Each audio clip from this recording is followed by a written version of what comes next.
사법개혁 관련 법안 내일 본회의에 자동 부의가 되는 건지 안 되는 건지, 또 선거법 처리와 어떻게 해야 하는 건지, 또 쟁점으로 떠오른 국회의원 정수 어떻게 봐야 할지, 바른미래당의 입장을 종합적으로 듣겠습니다. 오신환 원내대표 안녕하세요.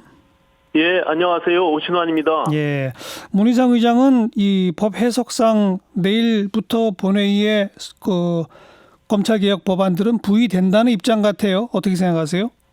네, 오전에 원내대표 회동에서 주변에 의장님께서 많은 자문을 받았는데 예. 내일부터 부의 가능하다라는 판단이 있었다 이렇게 말씀하셨고요. 예. 또 한편 입법조사처에서 헌법학자들에게 자문을 받은 내용으로는 예. 내일 부의를 하면 안 된다라는 또 다른 의견이 있습니다. 예. 그래서 신중하게 판단해서 예. 처리하겠다 이렇게 말씀이 있었습니다. 그러니까 오전엔 그러셨는데 오후에 지금 나오고 있는 보도를 보면 문희상 의장이 법사위에 통보할 예정이라는 거예요. 본회의에 간다고. 네네네. 취재한 내용인데요. 네. 내일이 좀 가봐야 저는 알 수 있다 이렇게 생각하고요. 의장님은 의지가 있으신 것은 사실인 것 그렇죠. 같습니다. 그러니까 그 대목에 대해서 바른미래당의 입장은 어떻습니까? 물론 문희상 의장은 부의만 해놓고 상정은 안 한다는 거거든요.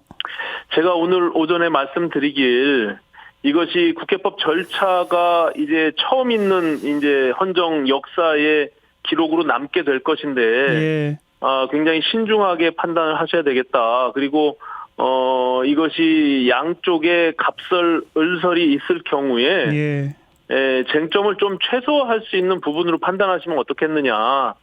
정치라는 것이 합의가 되면 제일 바람직한 것인데, 그렇죠. 그렇기 때문에 부의만 하고 상정을 안 할 것 같으면 무슨 실질적인 효과가 있는 것이냐. 그렇다면 의장님께서 부의하는 것 자체에 대해서 또 강한 반발을 하는 야당이 있는데, 그러면은 실질적인 이득이 없는 거 아니겠어요?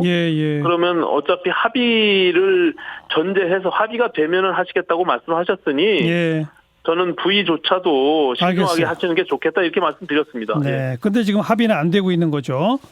네네. 그러면 이제 다음번에 선거법 처리할 때 같이 하면 되니까 한 달이라는 시간이 지금 죽고 못 사는 게 아니거든요. 그러니까 즉 바른미래당의 공식 입장은 선거법 처리 먼저 하고 검찰개혁 법안 처리하자는 원래 여야 사당 패스트트랙에 올린 그 사당 합의 그대로 가자 이거로군요. 그 패스트트랙 과정 자체가 사실상 무리가 있었음에도 불구하고 일단 4월 달에 그 패스트트랙에 지정됐을 당시는 그것이 전제돼 있는 이야기입니다. 그러니까 그렇죠. 선처리하는 것으로 선거법을 그렇기 때문에 그것을 무리해서 깨게 되면 우리가 그 난리를 피면서 패스트트랙을 할 이유가 없는 거죠, 사실상. 그런데 지금 그 오신환 원내대표도 유승민 전 대표와 함께 이른바 변화와 혁신을 위한 비상행동 모임에 합류하고 계시지 않습니까? 네네, 그렇습니다. 그런데 유승민 전 대표는 언론 인터뷰에서 공수처에 반대한다. 이 법을 무력화시키고 나서 탈당하겠다. 이렇게 공언한 바 있어요. 이거 어떻게 봐야 됩니까?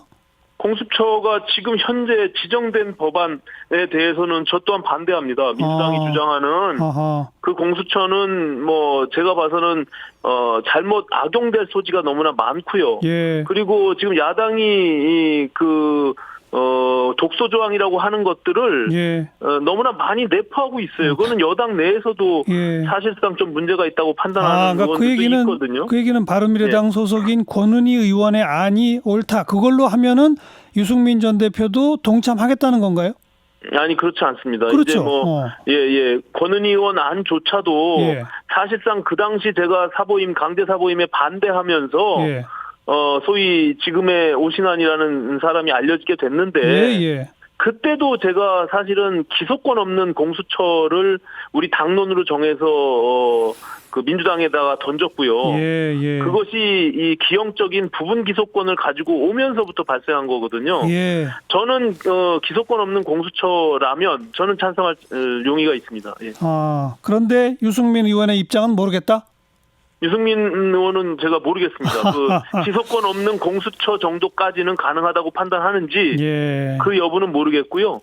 다만 지금 민주당이 제출한 백혜련 의원 안은 예. 절대로 불가하다 이런 입장입니다. 그러면 아무튼 지금 바른미래당은 한 당 내에서도 입장이 조금씩 갈리는 것 같은데 다만 선거법 먼저 처리하고 검찰개혁법 논의합시다까지는 일치하는 겁니까?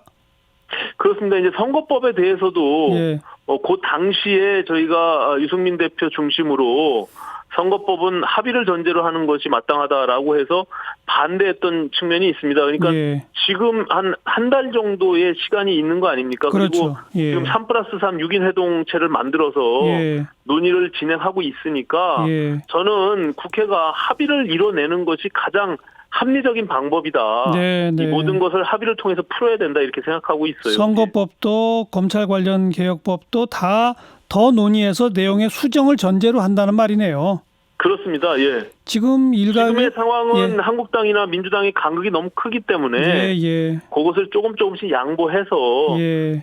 우리가 한 번도 합의되지 않은 선거법을 처리한 역사가 없으니 이건 룰의 문제니까 합의를 하고 그리고 검찰개혁에 대한 것들도 시대적 요구니까 저희가 완벽하게 무슨 한쪽이 주장하는 대로 이루어지지 않더라도 그것은 생각이 다른 것이지 절대 선이 되는 것은 아니거든요. 예, 그런 측면에서 한 걸음 못 나가면 반보 나가자 이런 말씀을 드리는 겁니다. 그 패스트 트랙에 올릴 때 보통 우리가 자유한국당을 뺀 나머지 여야 4당 공조, 여야 4당 연대 이런 말을 썼는데 오늘 다시 한번 확인해 본 바로는 현재 바른미래당은 사실 나머지 당들과 입장이 상당히 다르네요. 더불어민주당, 정의당 등과는. 그렇습니다. 그 당시에 패스트트랙 과정에서 저희 당이 이렇게 갈등이 촉발된 것이거든요. 그것이 여전히 현재 진행형으로 가고 있는 것이고요. 그 당시에 생각이 달랐던 사람들이 여전히 다른 생각을 갖고 있는 것이죠. 예. 네. 지금 국회의원 정수를 한 10% 늘리자는 안이 그 심상정 대표를 통해서 공식화됐는데 여기에 대한 바른미래당 입장은 어떻습니까? 저는 절대 불가하다라고 생각합니다. 왜냐하면 오히려 더 혼란을 가중시키고 패스트트랙이 지정된 그 법안에서의 협상을 오히려 무력화하는 안이기 때문에 그것이 지난 4월에 한국당을 제외한 4당의 합의 내용 안에도 정개특위의 합의 내용으로 가는 것으로 정해졌습니다, 이미. 거기에 다만 10% 내외로 논의할 수 있다라고 되어 있지만 지금 법 자체가 그 당시에 국민적인 커다란 저항 속에서 고심 끝에 300명 정수로 해서 지정한 거 아닙니까? 그런데 이제 330명, 315명 이렇게 논의를 한다는 것은 다시 원점으로 돌아가는 것이기 때문에 오히려 한국당을 끌어들여서 마지막에 합의를 이끌어내기가 너무나 어렵다. 그렇기 때문에 그것은 오히려 더 뒤로 우리가 물러가는 그런 행위다 이렇게 보고 있습니다. 그러면 지역구 225, 비례 75 이 안이 좋아요? 이건 또 안 된다는 거죠? 아니 그것은 이제 조정을 해야죠. 이제 300명의 정수 안에서 제가 봐서는 충분히 비례대표를 지금 한국당도 비례대표를 없애고 270명 선거구 늘린다는 거에서 일부 양보했거든요. 이미 협의를 해보겠다고 나온 마당에 그것을 좀 조정해서 비례성과 대표성을 조금 이렇게 확보하는 측면에서 알겠어요. 우리가 좀 나아갈 수 있는 방법을 찾아보자 이런 겁니다. 225 플러스 75에서 지역구는 조금 다시 더 늘리고 비례대표는 좀 더 줄이고 이런 절충을 해야 한다는 말씀이죠? 그 절충도 있고요. 필요하면 중대선거구제 같은 것들을 같이 우리가 논의해 볼 수 있는 것이죠. 지금 안 그래도 6인 협의체에서 그런 논의를 하고 있습니다. 중대선거구제 없이 지역구 조금 늘리고 비례수 줄이면 현행 선거법하고 거의 똑같거든요. 지금에 있는 숫자에서? 그러니까요. 그 연동형이라는 것이 있기 때문에요. 조금 달라진다. 저는 굉장히 커다란 의미가 있다 이렇게 생각합니다. 네. 결국은 바른미래당의 핵심은 자유한국당까지 다 동의하는 식의 절충과 협상을 합시다. 이 말씀이군요. 네. 네네. 고맙습니다. 네, 감사합니다. 바른미래당 오신환 원내대표였어요.